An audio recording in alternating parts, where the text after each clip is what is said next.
మన ఫోన్స్లో మనం బాగా జాగ్రత్తగా ఉంటాం. మన ఫోన్లో ఉండే పిన్ను లాకు ఎవరికి తెలియకుండా పెట్టుకుంటాం, అవునా?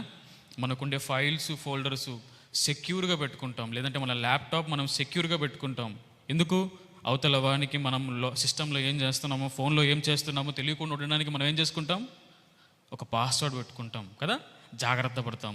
మన ఫోన్, మన బ్యాంకులో ఉండే లాకర్లు కీలు మనం జాగ్రత్తగా భద్రపరుచుకుంటాం. మన దగ్గర ఉండే బంగారము ధనము మన ఇంట్లో ఉండే లాకర్లలో మనము భద్రపరచుకోవడానికి జాగ్రత్త పడుతుంటాం. లోకంలో ఉండే ప్రతి జాగ్రత్తలు మనము బాగా జాగ్రత్తగా పడతాం, అవునా?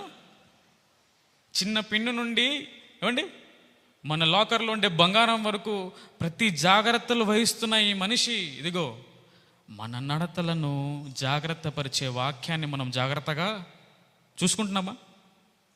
ఒప్పుకుందామండి, చూసుకుంటున్నామా? లేదు ప్రియమైన దేవుని వాళ్ళారా, మన వాక్యాన్ని మనము జాగ్రత్తగా చూసుకుందాం. ఈ సంవత్సరం నుంచైనా జాగ్రత్తగా నడుచుకుందాం.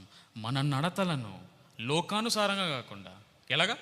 వాక్యానుసారంగా మనము మలుచుకుందాం.